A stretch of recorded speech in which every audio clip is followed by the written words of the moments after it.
aqueles que também estarão nos acompanhando pelo YouTube. Louvo a Deus.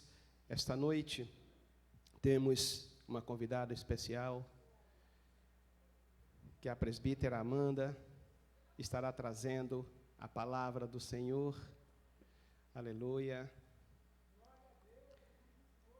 Glória a Deus. Estendam suas mãos para cá. Vamos estar orando pela serva do Senhor.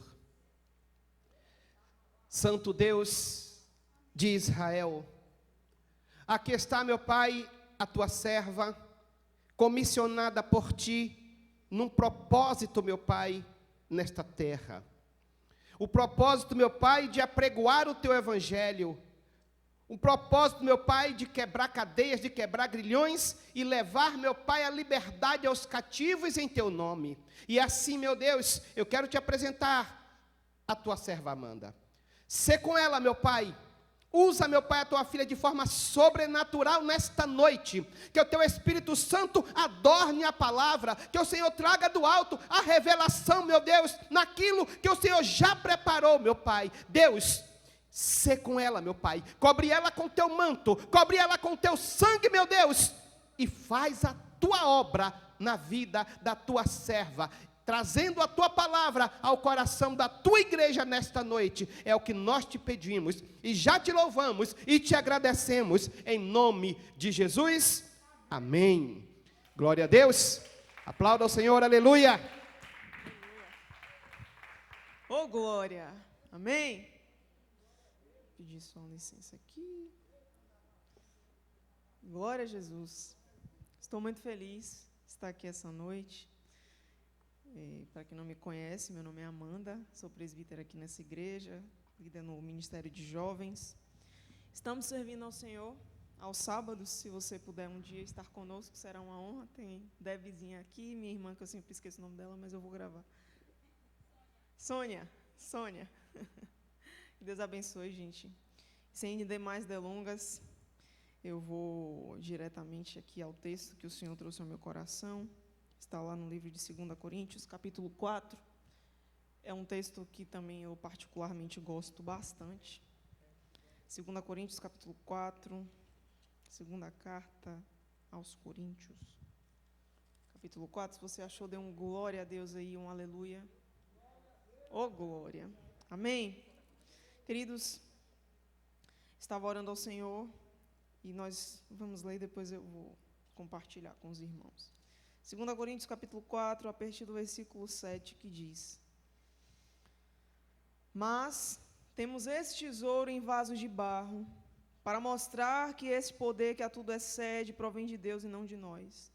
De todos os lados somos pressionados, mas não desanimados. Ficamos perplexos, mas não desesperados. Somos perseguidos, mas não abandonados. Abatidos, mas não destruídos. Trazemos sempre em nosso corpo o morrer de Jesus, para que a vida de Jesus também seja revelada em nosso corpo. Pois nós que estamos vivos, somos sempre entregues à morte por amor a Jesus, para que a sua vida também se manifeste em nosso corpo mortal. De modo que em nós atua a morte, mas em vocês a vida. Versículo 13 diz: Está escrito, criei, por isso falei. Com esse mesmo espírito de fé, diga espírito de fé, nós também cremos e por isso falamos, porque sabemos que aquele que ressuscitou Jesus, o Senhor Jesus dos mortos, também nos ressuscitará com Jesus e nos apresentará com vocês. Tudo isso é para o bem de vocês, para que a graça que está alcançando um número cada vez maior de pessoas faça que transbordem as ações de graças para a glória de Deus. Versículo 16. Por isso, não desanimamos. Embora exteriormente estejamos a desgastar-nos, interiormente estamos sendo renovados dia após dia, pois os nossos sofrimentos leves e momentâneos estão produzindo para nós uma glória eterna que pesa mais do que todos eles. Assim, fixamos os olhos não naquilo que se vê, mas no que não se vê, Pois o que se vê é transitório, mas o que não se vê é eterno. Você pode dar um glória a Deus por essa palavra? Um glória ao Senhor por essa palavra? Você pode se assentar, você que está aqui. Queridos, eu amo a palavra de Deus.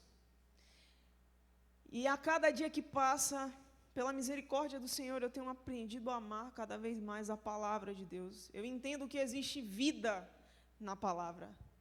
Eu vejo que o Espírito Santo, ele se move e se manifesta em nós através da palavra do Senhor.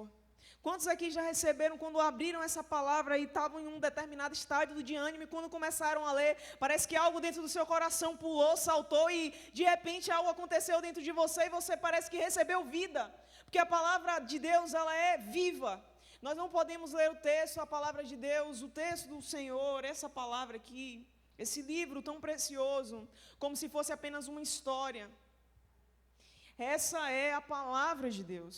Essa é a primeira coisa que o Espírito Santo... Eu nem ia falar isso, mas essa é a palavra de Deus.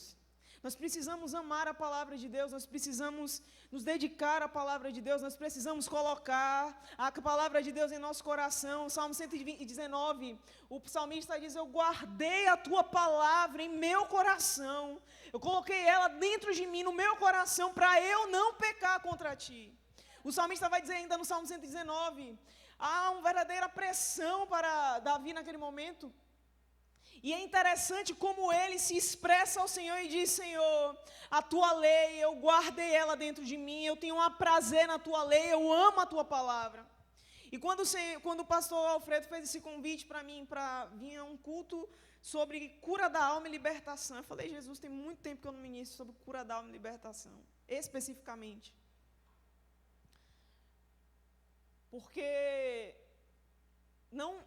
que eu acho que também, o que acontece é que muitas vezes nós estigmatizamos algumas coisas, né? E eu mesma às vezes estigmatismo também, e acho que tem que ser coisas em determinados padrões.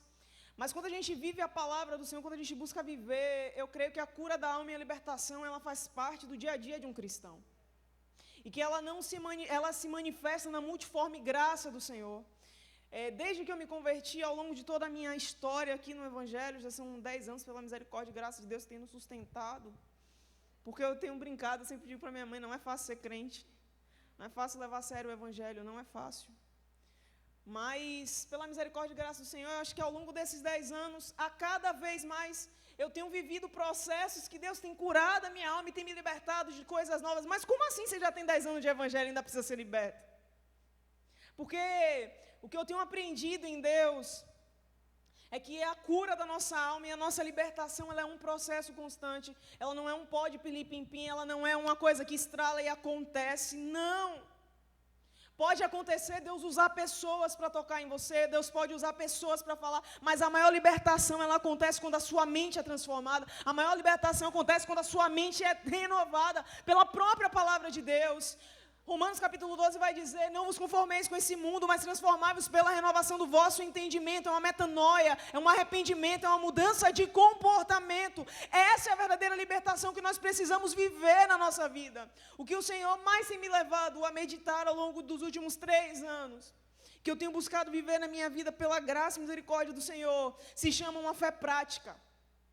É uma fé que não está retida na igreja, é uma fé que não está apenas aqui, quando eu levanto a minha mão, adoro ao Senhor, glorifico a Ele e digo: o Senhor é bom, apenas isso não, isso é importante, isso é necessário, eu tenho que vir para cá, porque aqui eu sou cheia, aqui eu declaro meu amor ao Senhor, aqui eu me derramo, aqui a presença de Deus se manifesta, é lindo o agir do Senhor. Quem está vindo no culto jovem aqui, irmão, estou fazendo propaganda não, mas glória a Deus e aleluia, o mover aqui também acontece. É bênção, mas só que na segunda-feira existe algo que eu preciso me deparar, eu preciso me confrontar, e a minha fé ela não pode ser retida no sábado, no domingo ou na quinta-feira. E a verdadeira libertação ela acontece quando eu tiro a minha fé do domingo, coloco ela na segunda, na terça, na quarta, na quinta, na sexta, entende? Mas o que isso tem a ver com cura da alma e libertação? O que isso tem a ver com o texto que a gente leu, 2 Coríntios capítulo 4. Queridos, esse texto é um texto muito precioso para mim. Ele me ajudou em muitos momentos da minha vida e volta e meia, quando eu estou passando pelos meus processos, quando eu estou passando por processos que eu vejo que a minha alma ainda quer gritar e quer saltar dentro de mim, ainda quer me levar a um lugar que Deus já me tirou. Porque o sacrifício de Jesus já nos libertou de todas as coisas, nós somos livres em Cristo. Isaías capítulo 53 vai dizer, porque Ele levou sobre si as nossas dores e as nossas enfermidades. Existe algo que já aconteceu, que já foi liberado na cruz, e você precisa a partir de agora tomar posse. É por isso que eu estou falando de transformação de mentalidade, porque a libertação do pecado, a libertação das maldições, a libertação de tudo aquilo aconteceu na cruz, e agora o que eu preciso viver é um processo de que a minha mente começa a viver não mais como escravo, de que a minha mente começa a ver a palavra, a vida de Deus, não mais como escravo, mas como filho, e isso é libertação. Libertação não é um processo de pó de pilim-pim-pim. Libertação é quando a minha mente sai da escravidão, quando a minha mente sai daquele patamar de escravo, e eu começo a ver como alguém que é livre. E se eu sou livre em Jesus, se eu sou filho de Deus, eu começo a desfrutar da herança que me foi proposta. Isso é libertação. Libertação tem a ver com isso aqui, com a mente. Pela misericórdia de Deus eu falo isso. Porque diante dos processos que eu venho passando ao longo da minha vida, e são muitos, irmãos,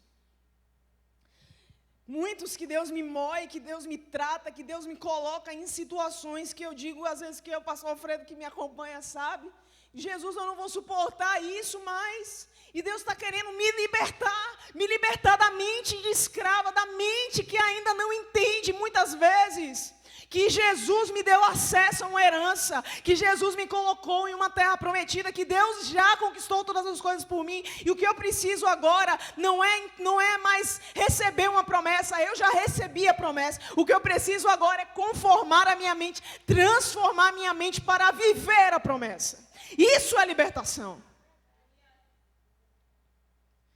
O povo, quando sai do Egito, quando o povo de Israel, isso não era o que eu ia pregar, pastor. Oh, glória! Eu não estou indo para o texto, mas glória a Deus.